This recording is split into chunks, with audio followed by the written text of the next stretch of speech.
प्यारे बच्चों, वेलकम। तो बेटो, आज पहला टॉपिक है इस चैप्टर का, चैप्टर नंबर 12 का, जो चैप्टर का नाम एसी है। और इसका जो टॉपिक है नेक्स्ट हमारा एलसीआर सर्किट। एलसीआर सर्किट में क्या होता है, एक सर्किट बनाते हैं, इसमें इलेक्ट्रिकल सोर्स लेते हैं। इलेक्ट्रिकल सोर्स में हम एक इंडक्टेंस जोड़ते हैं, एक कैपेसिटेंस और एक रेजिस्टेंस, तीनों को सीरीज में कनेक्ट करते हैं उसी सोर्स से। ये तो हमारा सर्किट होता है। इसमें करंट सेम बहती है, करंट का फ्लो सेम होता है और इसकी वोल्टेज अलग अलग, पोटेंशियल डिफरेंस अलग अलग होता है और करंट हमारी सेम बहती है। इसे अब ग्राफ में आ जाओ। ग्राफ में देखेंगे हमारा हमेशा वी सी नीचे की तरफ, वी एल ऊपर की तरफ, वी आर इधर की तरफ। ये किसके लिए होता है, वी सी के लिए। ये किसके लिए होता है, हमेशा ऊपर के लिए वी एल। और जो बड़ी होती है वो ऊपर की तरफ जाता है। तो ये हमारी यहाँ तक की वैल्यू है, ये छोटी है और ये बड़ी है, तो ये परिणामी हमारा ऊपर तरफ जाएगा। तो हमारी वोल्टेज का जो परिणामी रिजल्ट है वो क्या है, हमारा वी। और ये इधर गया, जितनी ये वैल्यू होगी उतनी वैल्यू ये होगी। तो ये हमारा 90 डिग्री का एंगल बना। तो 90 डिग्री का बना एंगल, तो इसका स्क्वायर प्लस इसका स्क्वायर बराबर इसके स्क्वायर के बराबर होगा है। तो अब इसी थ्योरी को हम आगे चलते हैं। देखिए हमने क्या लिखा है, let an alternating voltage be applied to a circuit containing L C R all joint in series. इसमें कोई जो हमने बताया वो होगा। अब इसमें हमने ये कहा है the same current will be flow in the whole circuit. Whole circuit में सेम करंट फ्लो होगी, ये भी आपको मैंने बता दिया। अब इसमें आपको देखना है कि अब हमें कंसीडर करना पड़ेगा, let I be the current in time in the circuit. मान लिया इस सर्किट में आई करंट फ्लो हो रही है and V L, V C and V R, ये पोटेंशियल डिफरेंस, जो पोटेंशियल डिफरेंस होंगे वो हमारे अक्रॉस होंगे एल सी आर के। पहले में एल के साथ, फिर दूसरे में सी के साथ और तीसरे में आर के साथ। ये पोटेंशियल डिफरेंस होगी। Then V L equal to क्या होता है, I X L. V C equal to होता है I X C. V R equal to क्या होता है, आई आर है। तो ये हमारी वैल्यू होगी। अब इसमें V L equal to I X L, V C equal to I X C, V R equal to I R. तो अब ये वैल्यू हम जो है एक ट्रायंगल बनाते हैं ग्राफ में। जो ग्राफ पता from the graph, triangle O A C में ओ सी का स्क्वायर बजा ओ ए का स्क्वायर प्लस ए सी का स्क्वायर है। तो हमने इसकी वैल्यू रख दी, V square equal to V R square, V L minus V C. Square को यहाँ भेजेंगे तो ये रूट में आ जाएगा। हमने इसमें वी आर वी एल की वैल्यू रखेंगे तो आई स्क्वायर कॉमन ले लिया। जब स्क्वायर को यहाँ भेजेंगे तो रूट में आ जाएगा। तो वी अपॉन आई को एक साथ ले लेंगे, वी अपॉन आई क्या हो जाएगा, जेड, और इसको एन लिख देंगे। वी अपॉन जे आई का मतलब क्या होता है, जेड। तो हमारी जेड की वैल्यू कितनी आएगी, R square Z equal to R square plus X L minus X C का होल स्क्वायर रूट है। ये हमारा डेरिवेशन आ गया इसका है, किसकी, impedance of this circuit.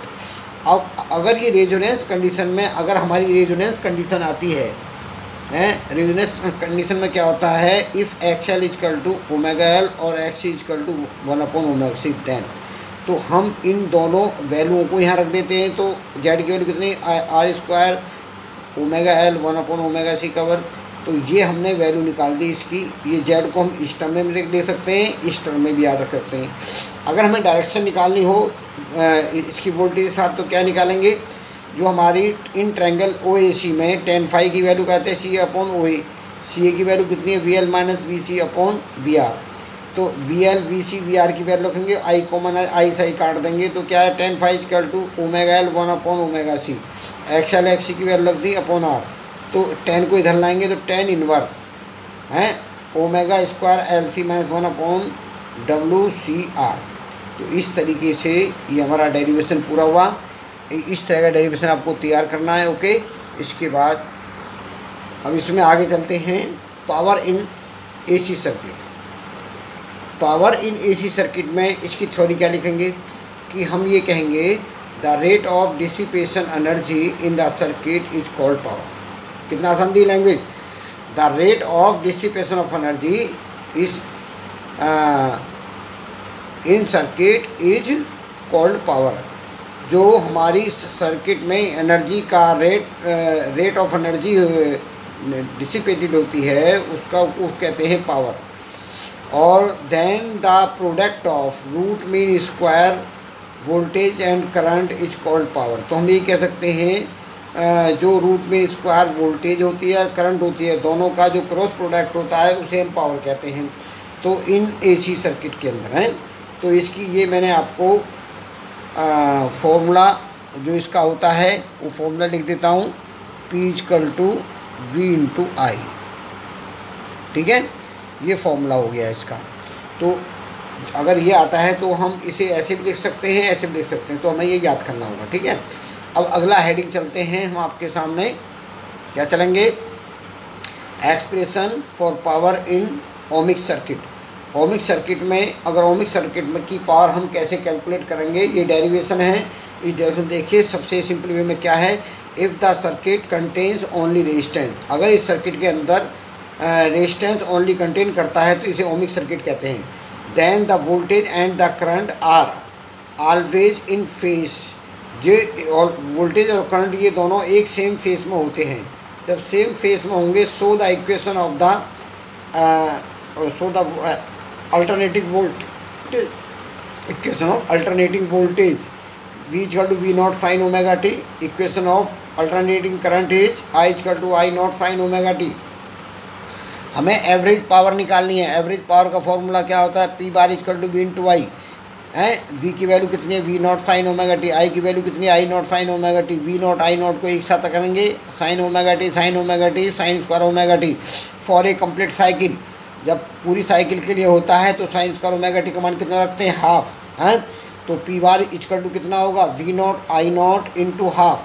V0 I0 half को हम रूट में ले जाएंगे, √2 का होल स्क्वायर वैल्यू कितनी हो जाएगी, 2। तो हम √2 को 2 बार लिखेंगे, V0/√2 I0/√2। तो VRMS IRMS है। और इसकी यूनिट क्या होती है, वाट। तो हमने वाट लिख दी। तो अगर आपको ये डेरिवेशन आता है तो इतना लिखना पड़ेगा। थ्योरी देखिए, मैंने थ्योरी आपको केवल 2 लाइन की थ्योरी लिखाई है जो आपको तुरंत याद हो जाए। बाकी ये इक्वेशन भी आप जानते हैं, ये भी इक्वेशन जानते हैं।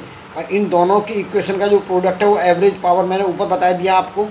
इनकी मल्टीप्लाई कर दी और साइन स्क्वायर ओमेगा टी का मान रख दिया और दोनों को मल्टीप्लाई करके वैल्यू बता दी। तो हमारी ये average power of AC circuit का आ गया है।